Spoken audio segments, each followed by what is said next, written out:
Monarch: Legacy of Monsters, an Apple original series. The world is on fire. I decided to do something about it. On November 17th. This place, it's not ours. Believe me. The most massive event of the year arrives. If you come with me, you'll know everything, I promise. Oh my God, go! Monarch: Legacy of Monsters. Streaming November 17th, only on Apple TV+. Welcome to Mom and Dad Are Fighting, Slate's parenting podcast for Monday, November 13th, the Parenting on the Same Page edition. I'm Zach Rosen. I make another podcast. It's called The Best Advice Show, and I'm dad to Noah, who's 6, and Ami, who's 3. We live in Detroit. I'm Elizabeth Newcamp. I write the family travel blog Dutch Goose. I'm the mom of 3 littles, Henry, who's 11, Oliver, who's 9, and Teddy, who's 7. We live in Tokyo, Japan. Jamila is actually out today, and we miss her dearly, but we're very excited to have a very special guest, Dr. Lindsay Cavanagh. So glad you could pop into the hosting chair today, Lindsay. Tell us a little bit about yourself. We're just meeting for the first time. Yeah. Hi, I am Dr. Lindsay Cavanagh. I am a psychologist and military marriage coach, and I am passionate about helping spouses and parents have the best marriage possible. I have 2 kids, girls ages 5 and 1, and I also live in Japan outside of Tokyo.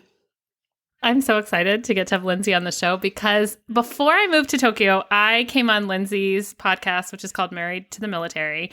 And we just became friends on the show. And she's like, hey, I'm living outside of Japan. Message me when you get here. But when I got here, Lindsay was back touring the US.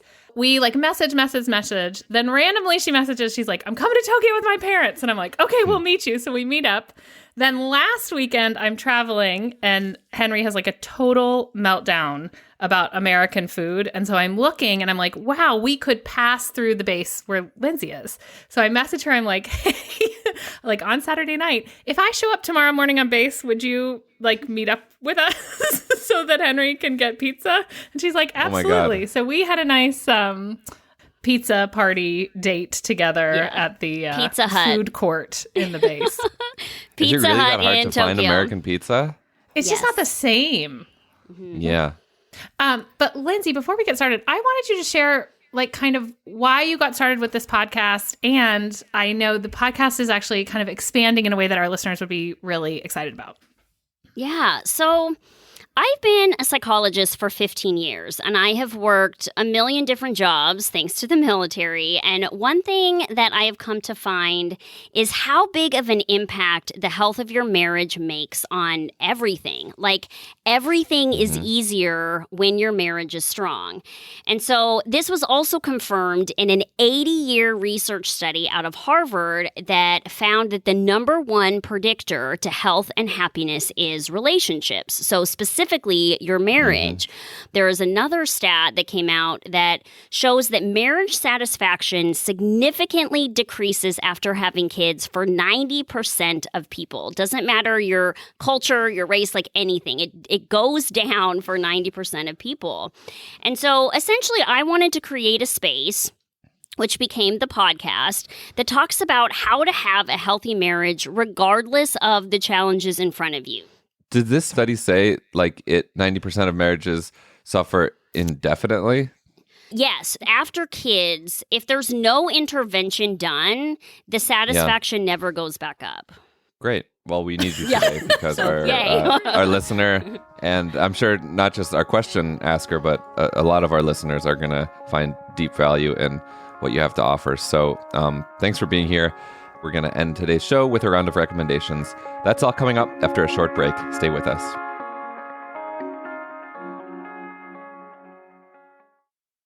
This episode is brought to you by KiwiCo. By gifting something that ignites a child's passion for learning, we're helping them find the excitement in gaining knowledge, paving the way for them to excel in both school and their personal interests, while celebrating their unique selves.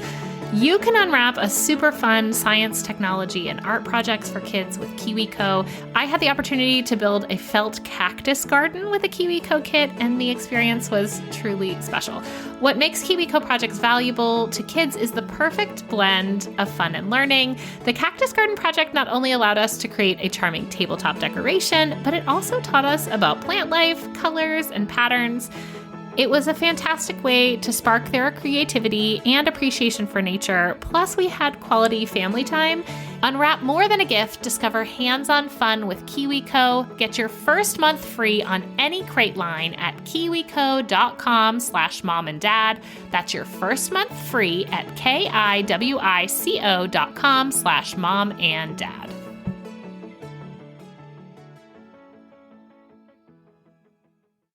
This podcast is brought to you by Progressive Insurance.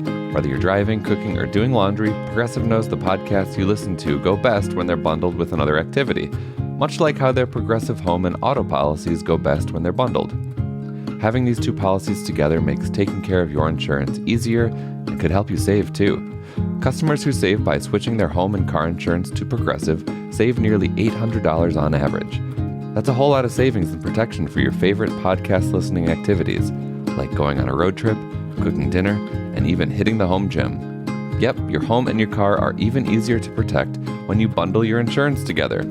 Find your perfect combo. Get a home and car insurance quote at Progressive.com today. Progressive Casualty Insurance Company and Affiliates. National average 12-month savings of $793 by new customers surveyed who saved with Progressive between June 2021 and May 2022. Potential savings will vary. We're back and ready to hear today's question. Take it away, Shasha. Dear Mom and Dad, my husband is an involved, loving parent who spends lots of time with our 3 children who are under age 5. But when it comes to the bigger, capital P, parenting topics, or even some day-to-day issues, I feel like I'm forced into a manager position. He doesn't know a lot about parenting and doesn't take the time to learn, whereas I consume a lot on the topic. This information discrepancy has led to some problems. I'm always the one who has to keep on top of things like potty training, sleep, feeding, or dealing with challenging behaviors. He'll listen to me explain something for maybe 3 minutes, but he never truly implements techniques and just reverts to reflexive, suboptimal patterns when things get tricky. Then he'll tell me that my way doesn't work. I'm open to discussing different ideas, but he never has other ideas to offer. He also has very out-of-date understandings of some important topics like neurodivergence, mental health, and sex education. I don't want to lecture him about these things, but I also don't want to co-parent with someone stuck in the 90s. I've shared articles, reels, and paid for courses that he agrees to, but never finishes. Even little requests like learning how to install the car seat are never followed through on. Recently, I asked him to find just one piece of parenting content, a column, a podcast, an Instagram account, anything to consume once a week in the hopes that some progress on learning and taking responsibility could be made. So far, he hasn't done this. Sincerely, resigning as a parent manager. Lindsay, this is like, I don't know what we would do without you today. Let's have you start us off. Well, this is a great question, and I think differences in parenting is really one of the top arguments that parents tend to have. But what I say is, of course, you're going to have different styles. You are different people, and it's okay that you don't see eye to eye all of the time. And in many ways, that will make you better parents. The overall goal here, if you're fighting about parenting, is no matter what angles you are coming from, you want to get on the same page because you are both trying to raise good humans, right? So remember that you both do have the same big goal. Like, you have that in common. You want to raise good humans. You want to whatever it is that you're trying to do. And how you may go about it might be different. And that's okay. It's figuring out how do you work with your two styles that's key here. So in this specific example, this person's spouse may never be a researcher. And that's okay, especially because, you're the one doing the researching and learning as best you can. And so the goal here, again, is to just get on the same page. And so I like to start these conversations with something like, I want us to get on the same page. I want us to be a solid team. And it is so much easier when we are doing it together versus when we're fighting with each other.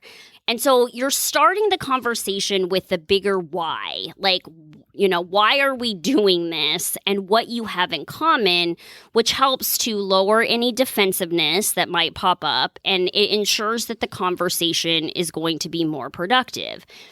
And so then you get into the nitty gritty, something like, so what do we do if we disagree about something? I've been reading a lot of information that might be different from what you think is right. Like, how do we handle these situations? And so notice I'm using a lot of what should we do versus my way is better, or I've read all of this, or yours is wrong, that kind of thing. Elizabeth and I have talked about this. Like, I was also the one that did all the research. Like, I read all the books, and I even got my husband several, and he read 0 pages of any of them. And in some ways, this is okay for me because I like that I get to lead the charge, so to speak, when it comes to a lot of this parenting stuff. But I also want him to have a voice, and I want him to feel like he can assert himself, even when I disagree with what he's doing. And he is going to disagree with me even when I'm following all the research. So the goal is to really find that middle ground. And what I have learned is there's a lot of different ways to get to that same goal. And so finding what works best for all of you is going to be the ticket every single time. So you do the research, but then have the conversations about how you both incorporate that in with your parenting. Yeah, I texted Lindsay that I thought my younger self could have written this letter because when we first had kids, this is kind of where Jeff and I were. Like, he came from a particular parenting background. I was big into read all the books, gather all the information. I want to know as much as possible. And I would tell him these things, just offload all of this, right? And come up with all of these plans. But he was sort of well, in the moment, one, I'm not interested in doing the research. And two, in the moment, what is actually going to work and what am I going to do? And then when he didn't do it, I was mad about it. So our entire reaction about parenting became about what he was doing wrong. And in fact, I handed him this letter when we got it and was he kind of jokingly was did you write this and send it in? I'm no, he's it's nice to know that other people are having this shared experience, because the way we got through it is what Lindsay is saying, is that I had to change my mindset to believe that we were in this together. We are married and had a family to do this together. And we sometimes joke it's us against them. I mean, sometimes it is us, the parents, against them, the children, and we need to be together. And I need to assume that everything he's doing, he's headed towards the same goal that I'm headed towards. And if my entire mentality is I'm doing it right and he's doing it wrong, we are going to fight. We are going to have constant conflict because my frame of reference is that. And having these conversations, not necessarily about the parenting, but how you feel as the other adult in this relationship when the information is ignored. But your expectation also can't be that he's going to do what you do. Like Lindsay said, he's not also going to be the researcher. So I guess, Lindsay, one of the things I want to ask you is how do you ask your partner in a way that is not offensive to them or make them doesn't feel like you're giving them homework? Yeah, that makes it seem like I'm giving you homework, or I know the right way and I want you to do this my way, as opposed to saying my feelings are hurt because I'm putting in this effort for this sphere that I do the research on and I'm getting nothing back from you. So how do you invite them into that space so that you can be productive going forward? It's a good question. The first thing that I really think about here is that his way of addressing that or helping with that might not be what I want. Like in this specific question, right? She's wanting him to also research, and he may end up having to contribute in a way that's completely different. And so what I like to do is really use the I statements that are really big. I feel alone when I'm doing all of this research and I'm trying to know as best I can, and it doesn't seem that you're invested in it. Like, I want to know that you are invested. I know that you are invested, and I just want to make sure that that's communicated to me. And so, like, let's talk about that. First of all, I appreciate how the listener caveats the frankly criticism of her partner with like he is a loving and involved parent. So that's actually very good to know. But I think in addition to like you needing to believe that he is like on your team and wants the same things, like it has to go beyond belief too. And like if he's not going to be a researcher, like that's a lot of labor that he's opting out of, and that's fine. But like, what is the labor that he is doing? It's like maybe it's like dishes and cooking, like that's significant too. And so just like as long as you feel like he is contributing in other like meaningful ways that are tangible beyond being involved, which is obviously baseline, I feel like that is an important piece too in ensuring that there won't be resentment. Or even talking about it like, hey, I am okay being the researcher. Are you okay following my lead here? And then if you ever disagree with something that I'm doing or something that I've read, like we have that conversation offline away from the kids, and then we can decide what we want to do about it. But I feel like the frustration that I heard from the listener was, I'm doing all the research, he's not doing anything, and then he's disagreeing with me, right? I think that there's that really frustrating place. So I think that it's, if he doesn't want to be the researcher, great, but then can there be like a, will you follow my lead? And then offline we can have some of those conversations, and we can talk about how we're going to handle when we do disagree. Yeah, I think it's important that when you have these conversations, that it's away from the undesired behavior, so that from your spouse or from your partner or from you, right? Yeah. So that the emotions have time to cool. And something that's worked for Jeff and I is like scheduling time to have these conversations where we can both come in being very specific. I want to have a conversation about this. I know it's an emotionally charged topic for both of us. When can we find a time that is away from distractions? We are going to, Jeff sometimes feels that these conversations can go on forever. So us saying like, I think I need 30 minutes and we're going to be limited to these 30 minutes. And when it's over, it's going to be over. And if we need to schedule another conversation, right? Like that's something that helps him be productive and helps me stay focused. I also tried to ask him like, okay, I want to do this particular type of potty training. In order to do that, I need your help because sometimes you are the one that is taking them to the bathroom. How can I set you up for success? Because he does not want to read the book, and not because he doesn't care, because that it's not interesting to him. He does not want to watch a video. He wants me to set him up for what he needs to do. When they sit on the bathroom and they do this, they get a sticker. So what worked for us was for me to literally type that up and put it in the bathroom. These are our rules. He can see them. I can see them. We've reviewed them together. Right. And that's just like this reminder. And we do that with a lot of things. I think I'm talking about printables a lot on here for the kids. They are also very helpful for Jeff and I to kind of ground in this. We've decided on this system. The system is not really going to change without a conversation. And this is how we follow it practically in the moment. I think one of the things that can happen with researchers, and I say this because I am one, is that we constantly have new ideas. We're constantly reading something new and changing that. And I know for Jeff, that was one of the frustrations is like, well, today we're doing this and tomorrow we're doing this to fix the problem. And so the printables also really helped kind of say, this is the system we're going to use. I'm going to get you on board for this system. And I just need you to implement it in these specific areas. And also, I just wanted to hit on the 90s dad piece in particular. I think it's its own kind of adjacent thread to this. Like what can be done there to bring 90s dad into the 21st century?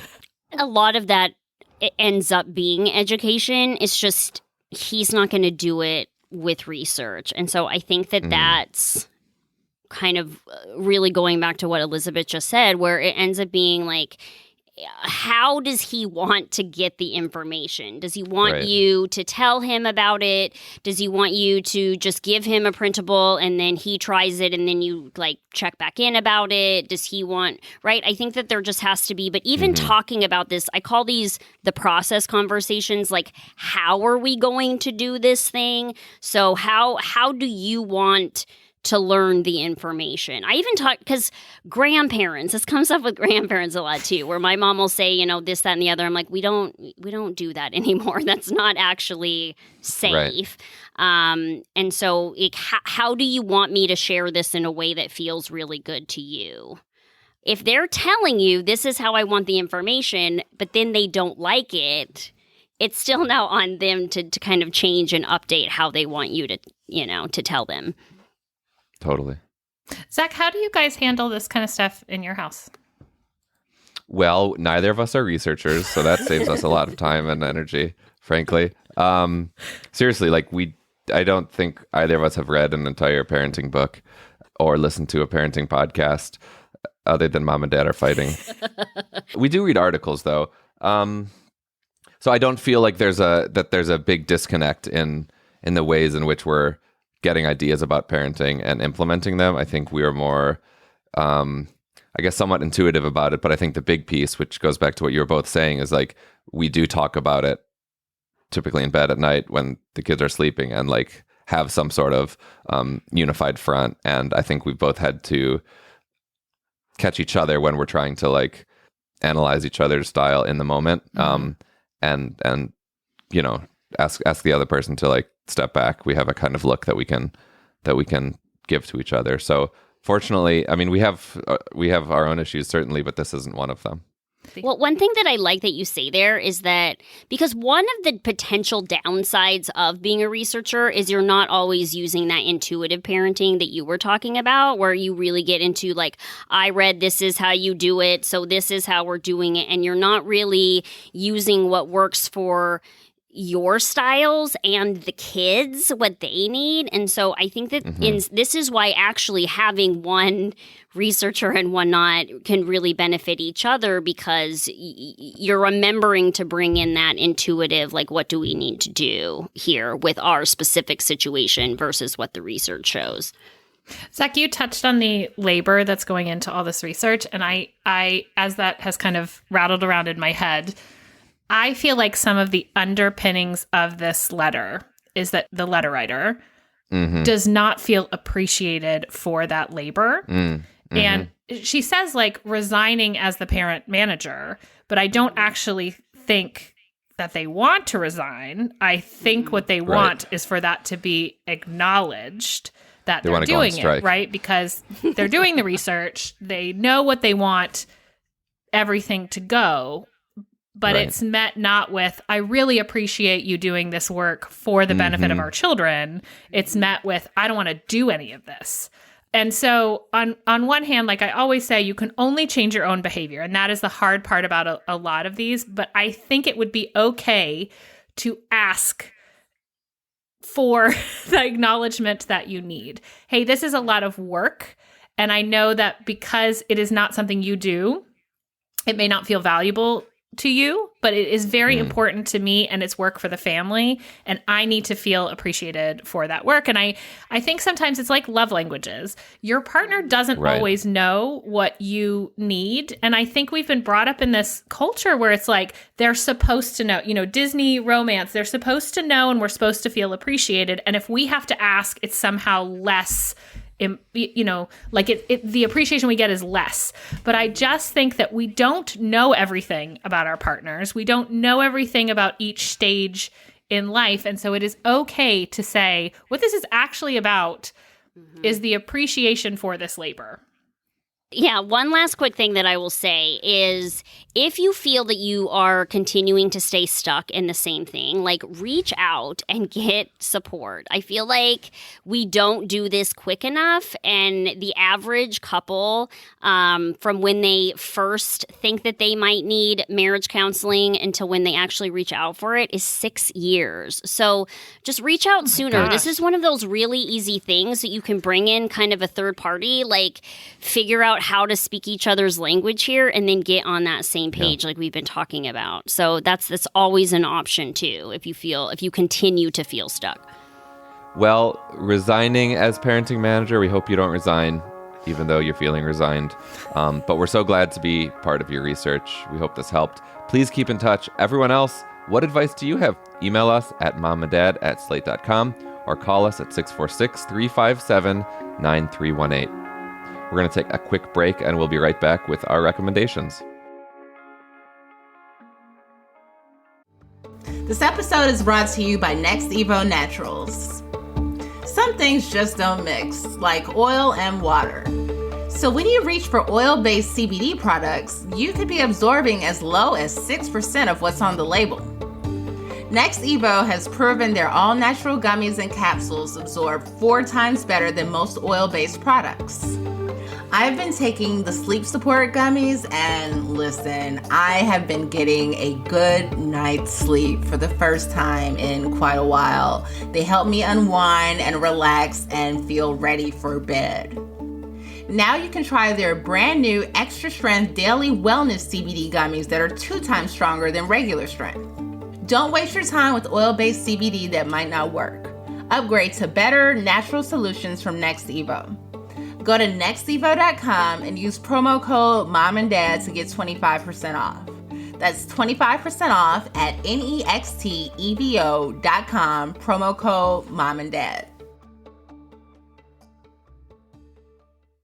Monarch, Legacy of Monsters, an Apple original series. The world is on fire. I decided to do something about it. On November 17th. This place, it's not ours. Believe me. The most massive event of the year arrives. If you come with me, you'll know everything, I promise. Oh my God, go! Monarch, Legacy of Monsters. Streaming November 17th, only on Apple TV+. If I would have kept making only the minimum payments on my credit cards, my debt would have taken me 47 years to pay off. These are real National Debt Relief customers. I knew I wasn't going to be able to get out of debt by myself. Credit card, medical, or personal loan debt? National Debt Relief negotiates with your creditors to reduce what you owe. National Debt Relief got me out of debt. You could be debt-free in as little as 24 to 48 months. Visit nationaldebtrelief.com to learn more and get started. nationaldebtrelief.com. All right, finally, let's move on to recommendations. Lindsay, what do you have for us today? Well, so of course I'm going to recommend myself. I actually provide one-on-one coaching for marriages. And so I have the podcast, Married to Military, and I also have some one-on-one stuff that I do and courses and things like that. So you can go to my website at www.lindsaycavanagh.com or find me on Instagram at Married to Military. I do also want to say the podcast, the Married to the Military podcast, yes, it is military themed, but so many of the issues that she talks about are really marriage issues. And like she said, there's issues about, I came on to talk about kind of homeschooling and children and all of that. And I think the thing about the military is that things just move a lot quicker. And a lot of times our partners are not here. But there are a lot of other people out there whose partners are not around due to work, due to, separation from work or a lot of traveling. And so a lot of the things she covers and gives really good advice on the podcast are relevant to you. So browse through her show. Liz, what do you got today? All right. We took a driving trip this weekend, and I had read something in the New York Times about LeVar Burton from Reading Rainbow starting a new podcast. And so I turned it on for the kids. It's called Sound Detectives. As soon as it was over, the first episode, it was met with like, we need to hear the second episode. What is happening? Of course, there was only one episode out. So if your kids are going to want to binge it, maybe wait a few weeks. But this podcast is so cute. It is like a story where these detectives are trying to find sounds that exist and return them. And it's just very cute. Has your kids. It's kind of like a puzzle, but over a podcast. It's lovely. It's called Sound Detectives. Check it out. That is a podcast idea I am jealous I didn't think of. That's such a great concept. Very excited to listen to this. Cool. Sound Detectives. So as if you're a person living on Earth, it's a hard time to be alive sometimes right now. And you might be feeling some grief. You might be feeling some pain. You might be feeling some kind of heavy feelings. And if that is you might find that Enya is here to help. You remember Enya, right? Yeah. Like the musician. I don't know if I've ever actually listened to Enya in earnest, other than like the singles that would be on at like I don't know. Where do you hear Enya music? Well, I remember my first Enya there was like a Sesame Street sketch with it, and I was completely entranced, and my parents had to be like, "This is Enya." Cool. Yeah. So, I mean, I don't even know. She's kind of in the air. Enya always is, but I just started listening to the album The Very Best of Enya a couple weeks ago, and it is like so calming. It's so beautiful. You can work to it. You should put it on if you're feeling overwhelmed. And Enya's just going to calm you right down. So The Very Best of Enya is so damn good. Calm you down while feeling that she's acknowledging the emotions that you're feeling. Well said. Yes. Enya sees your pain. That's our show. Please subscribe, leave a rating and review, and tell your friends. And actually, before we go, if the holidays are on your mind, don't forget about the Slate Shop. Listeners can go to shop.slate.com to browse our selection of thoughtfully curated, high-quality products that support small businesses, Slate's independent journalism, and your shopping habit. From hand-poured candles and expertly crafted pasta makers to official Slate merch and beaded pickle pouches. Say that 5 times fast. Beaded pickle pouches. The Slate Shop is your destination for unique products and fabulous gifts. That's shop.slate.com, and new customers will receive 10% off their first order. Happy shopping! This episode of Mom and Dad Are Fighting is produced by Rosemary Belson and Maura Curry. Shasha Leonard is the voice of our listeners. Alicia Montgomery is the VP of Slate Audio. For Dr. Lindsay Cavanagh and Elizabeth Newcamp, I'm Zak Rosen. Thanks so much for listening.